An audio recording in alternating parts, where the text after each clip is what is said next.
Out of compassion for those same ones, remaining within my own true state, I destroy the darkness born of ignorance by shining the lamp of wisdom. Out of compassion for these devotees, the Lord remains steady in the inner being of such devotees. Dhamma means darkness, and Sri Krishna says in this verse that this darkness is born out of ignorance. The word bhasvata is used to describe the lamp of wisdom. It means lustrous, illuminated, shining, radiant and splendid. With such a shining lamp of wisdom, the Lord destroys the darkness born of ignorance. The 3 verses from 9 to 11 in the chapter are in continuation. Those who have their thoughts fixed in the Supreme Soul, their lives wholly given up to the Supreme Soul, enlighten each other and ever conversed of the Supreme Soul, who are contented and rejoicing in the Supreme Soul, and who are constantly devoted and worship the Supreme Soul with love. The Supreme Soul grants the Buddhi Yogam, by which they come to the Supreme Soul. Then what happens?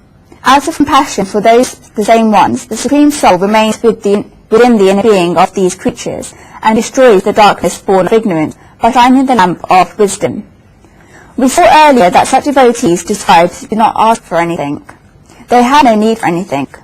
They have already come close to the Lord. The Lord has given them Buddhi Yogam, the concentration of the intellect, so that they can attain proximity with the Lord. Until now, the devotee has just been giving and giving to the Lord. At the beginning, the devotee offered objects to the Lord, as we saw in the 9th chapter: patram, leaves; pushpam, flowers; phalam, fruits; and doyam, water. All of this was given through devotion. And the devotee offered divine feelings behind the patram, pushpam, phalam, and doyam. The devotee began writing the letters with her heart, patram, offering the flowers of life, pushpam, surrendering the fruit of their karmas, phalam, and coolness, doyam. The devotee has just been giving and giving to the Lord, and the devotee did not ask for anything in return. While giving and giving to the Lord, and while continuously remembering the Lord, the devotee comes and sits near to the Lord, upayanti. Now God feels odd. If I were to say it from the perspective of devotion, then when such a person is continuously giving and giving without having any kind of expectation, and comes and sits by the truth of the Supreme Soul, then the Lord feels that I have not given anything to her until now. She has given so much, but I did not give her anything. The Lord feels odd. That is why the Lord's heart is filled with compassion for the devotee. In Goswami Tulasidas Ramcharitmanas, there was a very beautiful verse of Gavat. Gavat is so much surrendered to the Lord. He washed the feet of the Supreme Soul and told the Lord from the beginning that he is not giving to anything. He is not going to take anything in return from the Lord. Gavat said this right from the beginning. Gavat washed the feet of the Lord in a wooden bowl and called his wife to get the wooden bowl. You all know the story. He took Sri Ramchandraji in his boat to the other side of the river Ganga. After taking the Lord to the other side of the river Ganga, Gavat prostrated before Sri Ramchandraji. At that time, Sri Ramchandraji thought in his mind that Kachun nahi dina. Today I have not given him anything. This thought came in Sri Ramchandraji's mind. The difficulty at that time was that the Lord did not have anything that he could give to Gavat. Sri Ramchandraji had left Ayodhya as an ascetic. What could the Lord give Gavat? Mother Sita was standing behind Sri Ramchandraji and understood what Sri Ramchandraji was thinking. Sitaji had a ring on which it had the word Ram written on it. Sitaji took the ring off her finger and gave this ring to Sri Ramchandraji from behind. When Sri Ramchandraji went to give that ring to Gavat, then Gavat said, "No, I do not want it, Lord. Mazdoor kabhi mazdooro se mazduri leta hai bhaiya." Can a labourer ever take from another labourer, brother? You are a labourer and I am a labourer. Gavat told the Lord that he takes people across the Ganga, whereas the Lord takes people across the ocean of birth and death, and therefore their business is the same. If the hairdresser gets his hair cut from another hairdresser, then does that hairdresser take any money? No, because when that hairdresser's hair will grow, then that hairdresser will then go back to him. In the same way, Sri Ramchandraji needed Gavat to take him across the Ganga river, and Gavat did so. But when Gavat will need to cross the ocean of birth or death, and his years will complete, then he will come to the Lord, and the Lord will take him across. Then the matter is finished. It is an exact credit and debit balance. Gavat did not want to take it, until he refused. At that moment, the Lord thought, "No, you should take it. You should take something." Gavat did not take it. Goswami Tulasidas writes clearly that in the Lord's mind, the thought came that I did not give anything to him. Then God says that I will not take anything now, but when you come back after 14 years, then I will take whatever you give me. But it says in Sri the Ramcharitmanas, I will take it as prasad, an oblation. God will not take a gift as a reward, but as prasad. This is because if one has the thought in their mind that God has not given them anything, and has Sri Ramchandraji as a debtor, can Sri Ram possibly keep anyone's debt? God is never going to forget this. That is why God will come back to repay the debt. And the Lord really did come back. What I mean to say is that through all her birth, when the devotee keeps giving and giving her object, feelings and fruits of karma, and comes and sits near the Supreme Soul, then at that moment the Lord feels that the Lord has not given anything to the devotee. And the devotee does not want anything either, even if the Lord offers to give something to that devotee. That is why Sri Krishna says here that because of his compassion and accommodation for the same devotees, he gives to the devotees anukampatam. What does the Lord do? Because what can you call accommodating? Giving to someone without them asking is accommodating. This is compassion. The Lord gives to the devotee out of compassion and benevolence of the thought of what is for the welfare of the devotee. Desham eva katan nu namash rehasyat iti anukam pratham daya hetuhav. We have to understand the meaning of the word anukama, because it is not in return of anything. The Lord is not giving because the devotee has done a lot of devotional sadkarma, divine acts. The Lord is giving out of anukampatam, compassion. It is not in return for anything, and it is not in return for efforts, because the efforts are not meant for it. From the perspective of the devotee, the action that she has performed were not so that God can give something to them, and this is not why God gives to them. If the devotee has no expectation of anything in her heart while performing the action, then how can God give her anything in return for this? In this, it looks as if the active voice is of the Supreme Soul, but in reality, the transmission is in the hands of the devotee. Let us say I have a 10 rupee note in my pocket. Now I go and stand in the shop, but I do not even have the thought in my mind that I will buy any chocolates with these 10 rupees. Something like this is not even in my mind. I'm standing in the shop. Let us say the shopkeeper knows me. Because the shopkeeper recognizes and knows me, he picks out some chocolates and he gives them to me. Will he accept the 10 rupees in return? No, because the thought was not even in my mind that he'd give me these chocolates. If it was in my mind that I wanted to buy the chocolate, then I would immediately pull out the 10 rupees from my pocket and give it to the shopkeeper, and in return tell him to give me the chocolate. But this is not in my mind. If it's not in my mind to get a chocolate in return for the money, then the other person will not keep any expectation of me giving the money to him. In the same way, the devotee has gathered a lot of stock of sadkarma and the devotion, but after performing sadkarma and this devotion, he never had the expectation that God would give him something to him. That is why God never gives in return. That is why Sri Krishna says anukampatam, compassion, in this verse, and uses the word eva to give after it. The word eva is very necessary because God gives only with anukampatam. God gives because God feels like giving. God does not give because someone is asking for something. God does not give because someone is asking for something. How great a state must it be when the Supreme Soul gives because the Supreme Soul feels like giving, and the Supreme Soul gives without someone asking for something. Guru Gorakhnath says, Aap mila so rud barabar, mang liya so pani, kich liya so khun barabar, bole gorakh pani. When you just gave, then it was just like getting milk. But when one asked, then it was just like water. One runs around so much and loses blood that I am confused as to what I should say. If one ordinary human being gives without one asking, it is like milk. Then how much bliss would it be when the Supreme Soul gives one without asking? This is the Supreme Soul giving without compassion. The Supreme Soul gives that which will ensure the good welfare of the devotee. Ramanandacharya says that God gives out of compassion to show favour for them alone. That is why God gives out of compassion. What does God give? The devotee has no expectations for objects, and therefore it is natural that God does not give objects. Objects do not have much importance. What then does God give? God destroys the darkness in the inner being of the devotee born of ignorance by shining the lamp of wisdom. God removes that darkness in the inner being of the devotee. So many questions arise here. The first is that if a devotee has become so developed and has reached all the way to the Supreme Soul, then how can such darkness remain in the devotee's inner being? It can. But what is this darkness? God says that this darkness is one. I will say what the scriptures talk about.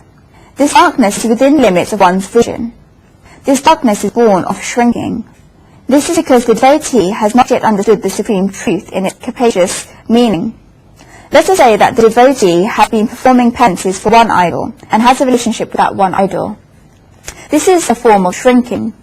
If this person has walked on the path of a sect, then it is good at the beginning for practice, and it is very good at the beginning to go on the path of a sect.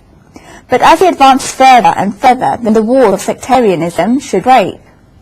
When they do not, then this is the darkness. God says that he destroys the darkness in the inner being of the devotee, born of ignorance, by shining the lamp of wisdom.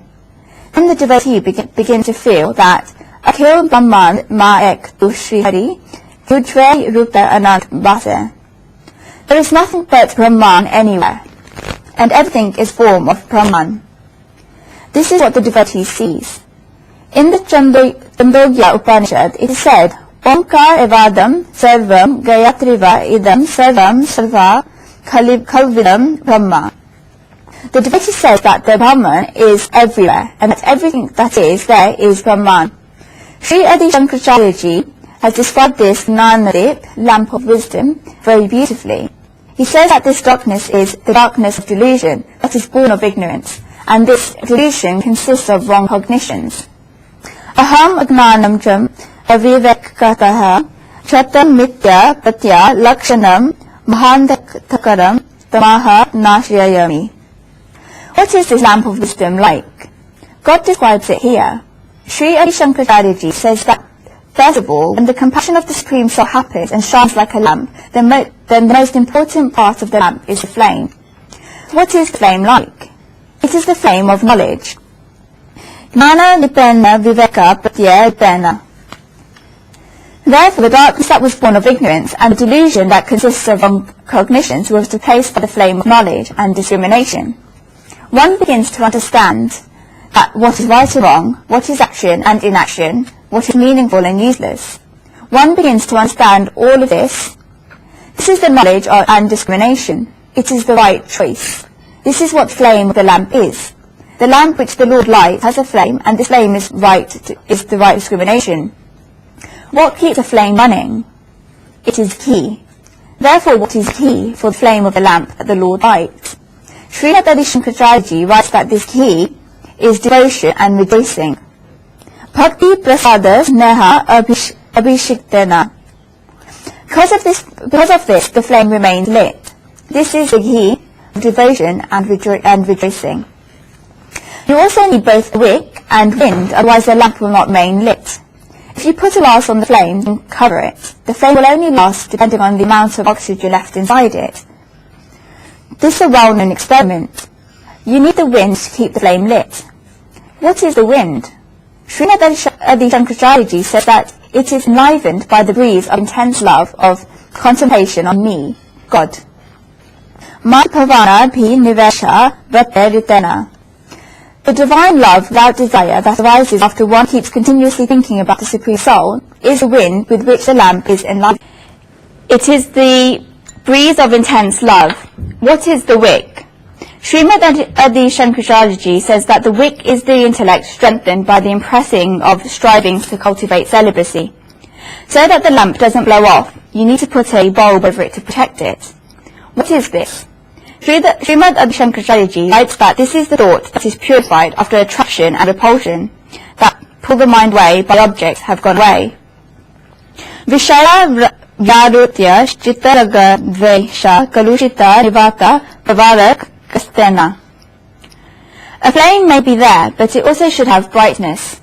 Srimad Adi Shankaracharya writes further that the brightness of such a lamp is right perception in life born of ceaseless, one-pointed meditation on the Supreme Soul. Vishaya Vyavruta, Nitya Pravutri Egadra Dhyam Janit Samyag Dashana Bhavasvata Nan Dipena Iti Artata. This is the brightness of the lamp. Right perception is looking at objects in their right meaning. I will write a little further about this subject.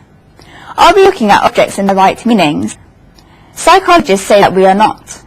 Objects depend on our perception of them with our senses. We do not look at objects as they are. We look at objects in the way that we wish to see them. This is because each and every one of us have different perceptions. We do not see things as it is. We see them as we want to see them. We do not look at people in the way that they truly are. We look at people in the way that we wish to see them. The scriptures give the example that if there is a young woman walking down the road and she is beautiful, then it is only because we wish to see her as beautiful that she is beautiful. There are 4 people looking at this young woman. The first is a child, the second is a young man, the third is an old man, and the fourth is another young woman. The child and the young man and the old man are all men, and the other person is a young woman. These 4 people are looking at the one young woman walking down the road, and each of these 4 people have a completely different perspective. When a young woman is walking down the road, then the child will look at her and may see her as similar to his mother. The young man will see her with the perspective of desire, which is possible. It may also be possible that the young man may see her as similar to his sister. This is also possible. The old man will look at this young woman in a different way, perhaps as similar to his granddaughter. The other young woman will also look at this young woman in a different perspective. This young woman was the same, and all these 4 people looking at her are different, yet they are all looking at the same woman in different ways. Therefore, in the same way, this whole world is different to each other, and each and every person is looking at the world in their own way. We all have the complaint that nobody understands us. This is the complaint of each and every person. Why do people not understand? Because each and every person has their own world. Each and every person has their own Cartesian frame of reference, and they put us within this frame. You all complain. On the other side, can we all understand each other? We cannot understand each other.